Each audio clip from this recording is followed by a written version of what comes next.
What's up, good people? So, in this video, Tracy Stone Manning is going to try to explain her actions as the head of the Bureau of Land Management since the Biden administration. So, I hope you are ready for the Emotional damage. that she's about to receive. Let's get into it, people. Let me know what you think.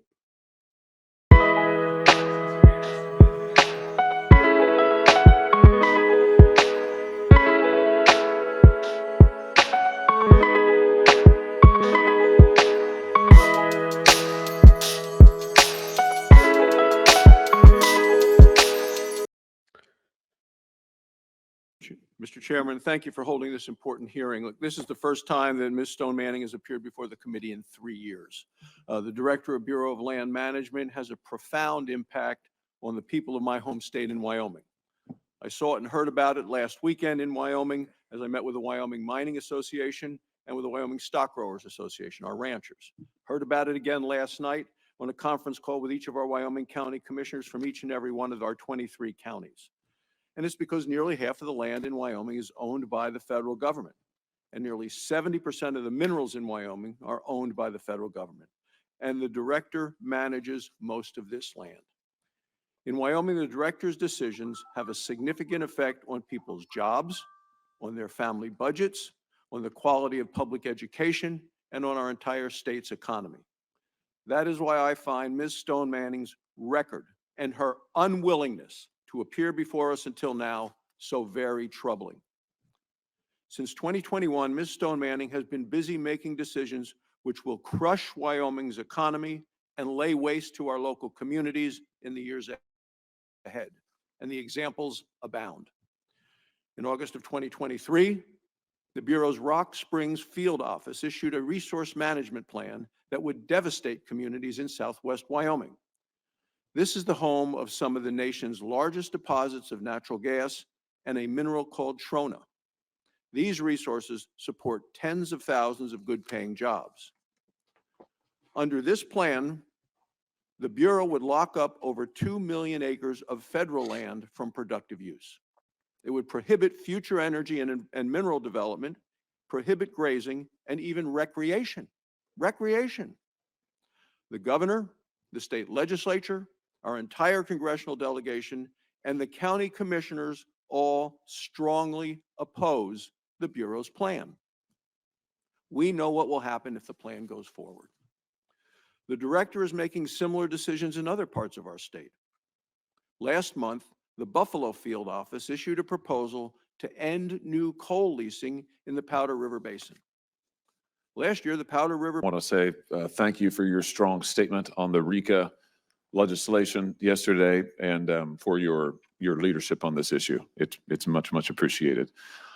Director Stone Manning, let me just start with this. When you came before this committee in 2021, this is before I was a member of the committee, you were asked as part of your confirmation whether you'd ever been investigated, arrested, charged by any federal, state, or local law enforcement authority for the violation of any federal, state, or local law, regulation, or ordinance other than a minor traffic offense. We asked that question of all people before the committee. You answered no. Do you stand by that testimony?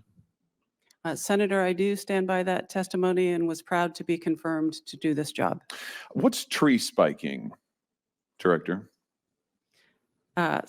Senator, again, this committee engaged quite a bit. No, that's a factual question. Do you know what it is? And I do. It is. You want to tell us? Go ahead. Yeah, it's when people illegally put metal objects into trees so that they prevent a timber sale. What happens if the chainsaw hits a spike? Sometimes when a chainsaw hits a spike, it can buck the saw. Yeah, violently recoil, potentially kill or seriously maim the loggers. Yeah, which is why I notified the federal authorities that I had heard that happened. Loggers like, for instance, George Alexander, this is from an article on the Washington Post explaining what happens when trees get spiked. Loggers who are blue-collar workers, by the way, these are not wealthy people. These are not people who have had the advantages perhaps you and others have had. People like George Alexander, who, for example, in May 1987, at age 23, his chainsaw hit a tree spike. I'm quoting, his face was slashed from eye to chin, his teeth were smashed, his jaw was cut in half. That's a typical reaction when a logger hits a spike. Now, you just said, I think just a second ago, that you were involved. There were 2 people convicted in 1989 of putting 500 pounds of spikes in an Idaho forest. Senator Rich mentioned this just a moment ago. You testified you sent a letter to the Forest Service on their behalf. I have it here. The letter says, among other things, this letter sent to notify you that the post office sale, that's the forest sale in Idaho, has been spiked heavily. The reason for this action is that this piece of land is very special to the earth. It is home to the elk, deer, mountain lions, birds, and especially the trees.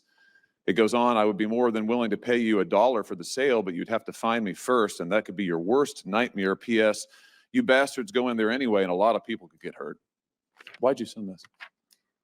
Senator, as I said at the time, over 30 years ago, a really angry and turns out violent person handed me that letter and said, will you send this to the Forest Service? And you did. Why?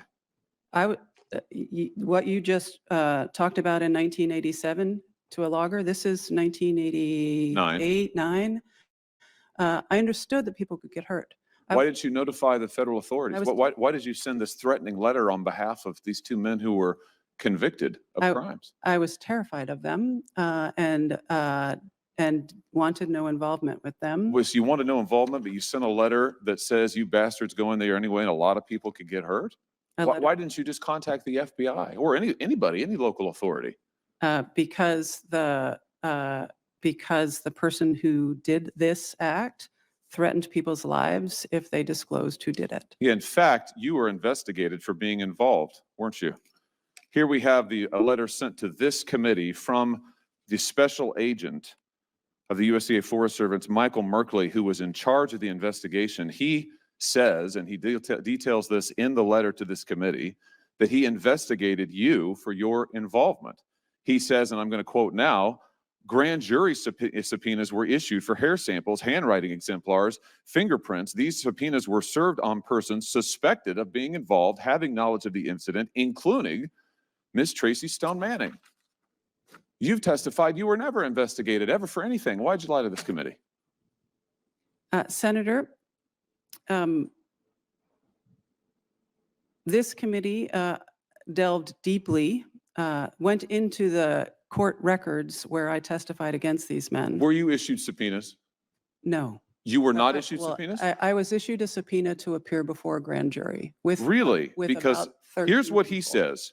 Ms. Stone Manning was extremely difficult to work with. She was antagonistic. She was uncooperative, refused to provide her hair, handwriting exemplars, and fingerprints as ordered by the grand jury. It was not until after we informed her she would be arrested if she did not comply with the subpoenas that she provided the samples to me. So you were Senator subpoenaed. Hawley, You your were time the has target of an expired. investigation. Do you have a question? You were the target of an investigation. You lied to this committee. Why? I can see you're a little aggravated that we're after you for something that happened quite some time ago. But I want you to know that that ecoterrorism is so bad that when someone commits that, they certainly ought to be disqualified from management of public resources. That's why we're angry about this. Now, Senator Hawley wasn't here, but I was here when you had your hearing, and you didn't tell us anything about that. You swore that you had never been investigated, and you knew better than that. In fact, you had an attorney. That attorney negotiated an immunity agreement so that you wouldn't go to prison. Isn't that true? Yeah, it's a yes or no, ma'am. Senator, I never received a letter saying I was under investigation. That was the question. There was never a question about whether you received a letter that you were under investigation. The question that was asked to you was, have you ever been under investigation? And you knew you were under investigation. We were never able to cross-examine you on this. And as a matter of fact, after that, when it came to light, we started sending letters asking questions about it, and you wouldn't answer those letters. And you wound up getting confirmed on a party line vote, of course. Senator, all of this came out also in my Senate confirmation at the state of Montana, where we went into great depth about. Don't know anything about the state of Montana? So if all of this is true, then how did she get nominated?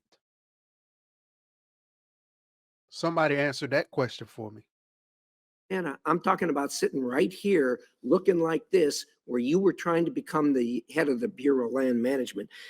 Sorry, not nominated. How did she get the position with this information known to them?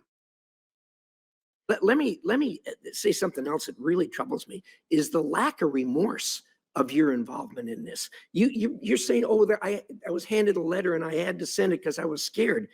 The investigation had things very different than that. There's a statement in there by the investigator that says Stone Manning, quote, was an active member of the original group that planned the spiking.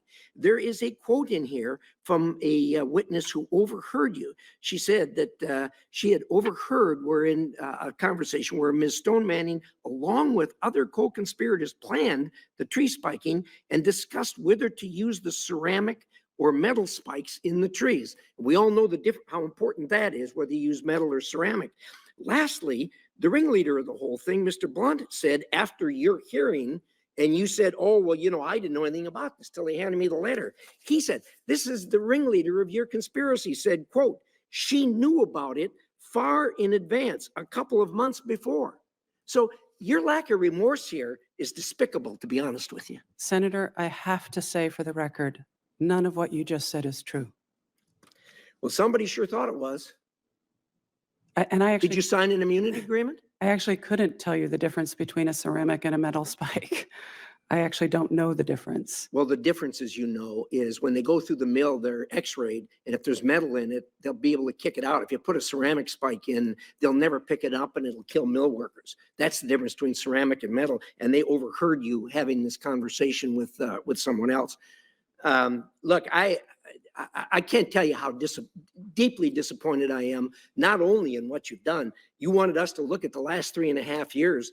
The last 3.5 years has been a disgrace, as you've heard here today. Thank you, Mr. Chair.